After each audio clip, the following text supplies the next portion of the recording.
CMR family mall ఇప్పుడు మన కేపీహెచ్బీలో ఫిబ్రవరి 10వ తేదీన ప్రముఖ నటి శ్రీలీల గారిచే ఘన ప్రారంభం. Hi, welcome to our channel. ఈరోజు మనతో పాటు ఉన్నారు జ్యోతిష్య, ఆగమ, వాస్తు, పురాణ పండితులు బ్రహ్మశ్రీ క్రొత్తపల్లి సురేష్ శర్మ గారు. నమస్కారం గురువు గారు. ఫిబ్రవరి నెలలో మకర రాశి వారికి ఎలా ఉండబోతుంది అంటారు? వారం మొదటిలో మీన్స్ అంటే ఫిబ్రవరి వారం మొదలు కాగానే కుటుంబపరమైనటువంటి కొన్ని విషయాలు కలత వహించే విధంగా ఉండే అవకాశాలు ఉంటాయి. అంటే అనవసరమైనటువంటి వివాదాలు చెలరేగడం, కాంట్రవర్షన్, ఇంటా బయట కొంచెం మనశ్శాంతి లోపించే సంఘటనలకు ఆస్కారం ఎక్కువగా ఉంటుంది. భార్యాభర్తల మధ్య అకారణ కలహాలకి కారణభూతమయ్యే అవకాశాలు ఉంటాయి. అనవసరమైనటువంటి వివాదాల్లో మీకు సంబంధం లేకుండా కొంచెం బాధ్యత వహించాల్సిన పరిస్థితులు కూడా తలెత్తే అవకాశాలు ఉంటాయి. ఇది 14వ తారీఖు వరకే ఉంటుంది. ఆఫ్టర్ 14th నుంచి అవి మళ్ళీ సర్దుమానిగే అవకాశాలు ఉంటాయి. ఈ నెలలో సాధ్యమైనంత వరకు న్యాయపరమైనటువంటి వివాదాల జోలికి కానీ, అకారణమైనటువంటి దూషణలకు కానీ, అలాగే భార్యాభర్తలు ఇప్పుడు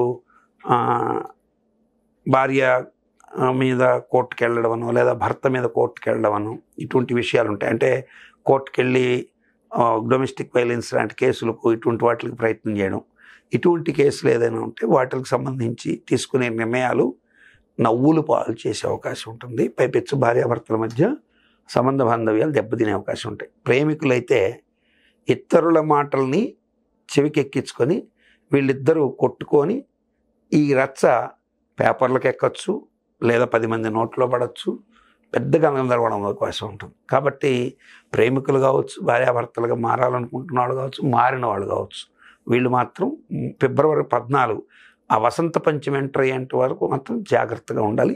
ఆ తర్వాత వాళ్ళ లైఫ్ చాలా బాగుంటుంది. అప్పుడు ఈ లోపల తీసుకునే నిర్ణయాలను కొంచెం సానుకూల వాతావరణంలో పూర్తి పారదర్శకంగా తీసుకుంటే మంచి జరిగే అవకాశం ఉంటుంది.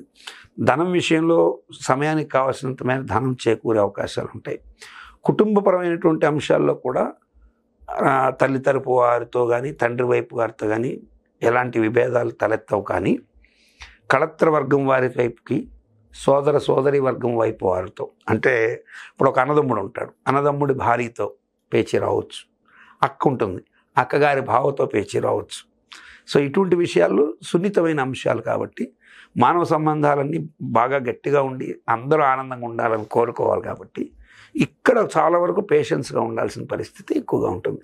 కొంచెం పేషెన్స్గా ఉంటే మంచి జరిగే అవకాశాలు ప్రస్ఫుటంగా ఉంటాయి. అట్లాగే భారీ పెట్టుబడులకి, కొత్త ప్రణాళికలు, ప్రాజెక్టులకి సంబంధించి తీసుకునే నిర్ణయాలు అయితే లభిస్తాయి. ధనుసు రాశి వారికి ఫిబ్రవరి నెలలో ఎలా ఉండబోతుంది? మకర రాశికి ఇంకా పూర్తిగా మకర రాశి చెప్తున్నది. సో భారీ ప్రాజెక్టుకి సంబంధించి తీసుకునే నిర్ణయాలు, అంటే ఒక డిజైన్ తయారు చేసుకోవాలి, ఒక ఇలాంటి మోటివ్తో వెళ్ళాలి, ఈ థీమ్తో వెళ్ళాలి అని తీసుకుంటున్నవి చాలా మంచిగా ఉంటాయి.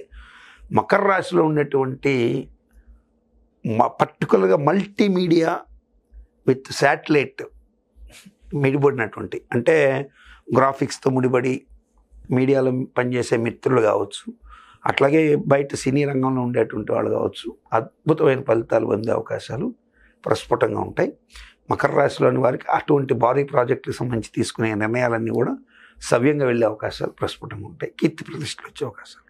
మకర రాశిలోని ఈ మల్టీమీడియా ఇంజనీర్స్ వీళ్ళెంత యోగిస్తున్నారో, అట్లాగే డాక్టర్స్కి, న్యాయవాద వృత్తిలో ఉన్న వాళ్ళకి చాలా గొప్పగా ఉంటుంది. అంటే ఎట్లా ఉంటుందంటే కొత్త కొత్త ఇన్నోవేషన్స్ జరిగే అవకాశాలు. న్యాయవాద వృత్తిలో ఉన్నారనుకోండి, సో న్యాయవాద వృత్తిలో ఒక న్యాయవాది ఉన్నాడు, ఒక కేసుకు సంబంధించి ఎలాంటి ఆయనకి వాదించడానికి పాయింట్స్ దొరకవు, ఈ నెలలో దొరకవచ్చు. ఒక మంచి పాయింట్తో మీరు కోర్టులో ఎలివేట్ అవ్వచ్చు, కొత్తగా ఇన్నోవేషన్ చేసి మంచి పేరు తెచ్చుకోవచ్చు. డాక్టర్ ఉన్నాడు, ఒక క్రిటికల్ వైద్యానికి సంబంధించి దానికి ఎన్నెన్నో ట్రీట్మెంట్ చేసి పేషెంట్ మీద ఈ ప్రయత్నం చేద్దామని చేసి సక్సెస్ అవ్వచ్చు. అట్లాగే ఒక కొత్తగా ఒక మందులు తయారు చేసేటువంటి ఒక ఫార్మసిస్ట్ కావచ్చు.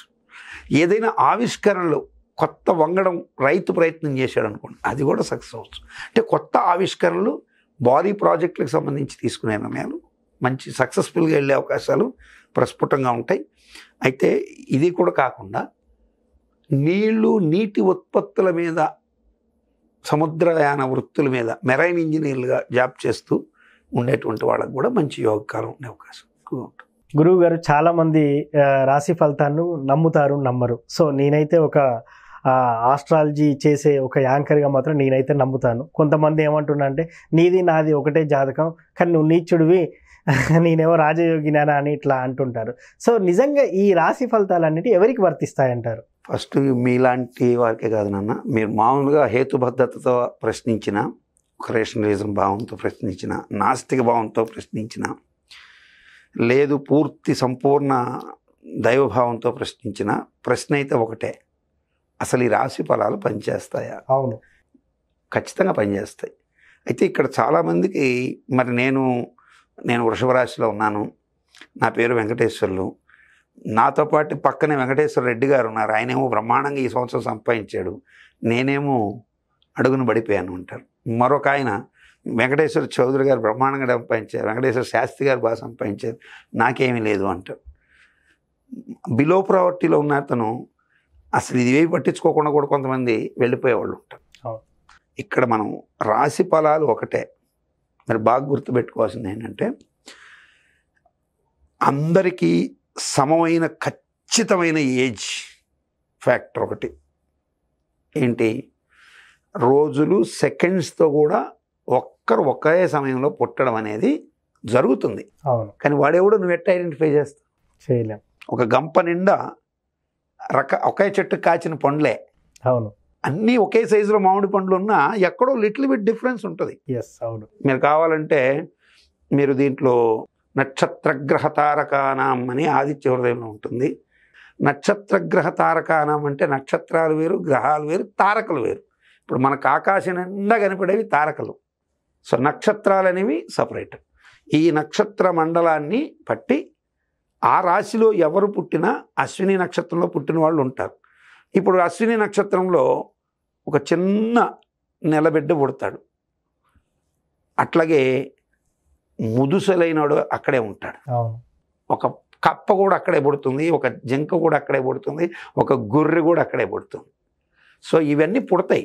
పుట్టడం అయితే నక్షత్రాలు అందరూ పుడతారు, కానీ దీంట్లో శాస్త్రము వర్జించింది చాలా ఉన్నాయి, ఇవి చాలామందికి తెలియదు. శాస్త్రం రాశి ఫలాలు ఎవరికి వర్తిస్తాయని చెప్పింది అంటే బాలకులకు వర్తించదు. 60 సంవత్సరాలు ఏదైతే మనకున్నాయో అవి దాటిన వాడి మీద జ్యోతిష ప్రభావం పోతుంది. బధిర అంటే గ్రుడ్డివారు, వీరి మీద జాతక ప్రభావాలు తక్కువగా ఉంటాయి, ఉండవని కాదు తక్కువగా ఉంటాయి. పొంగుణ గుంటివారు, వీరి మీద తక్కువగా ఉంటాయి. అట్లాగే మతిభ్రంశత్వం, పిచ్చివాడి మీద జ్యోతిష్యం పనిచేయదు. మరి మనకు మంచి కోసమే శాస్త్రం ఉందనేది. కాబట్టి రాశి ఫలాలు మీరు దాంట్లో చూసి భయపడిపోవద్దండి, తెలుసుకోండి. సజెషన్స్ ఉంటే దాన్ని ఫాలో కండి. ఒకవేళ మంచిగా ఉంటే హ్యాపీగా ఉండండి, చెడు ఉంటే భయపడద్దు, హ్యాపీగా ఉండండి. మకర రాశి వారికి ఫిబ్రవరి నెలలో ఎలా ఉండబోతుందని చాలా చక్కగా వివరించారు గురువుగారు. Thank you. ఆయుష్మాన్.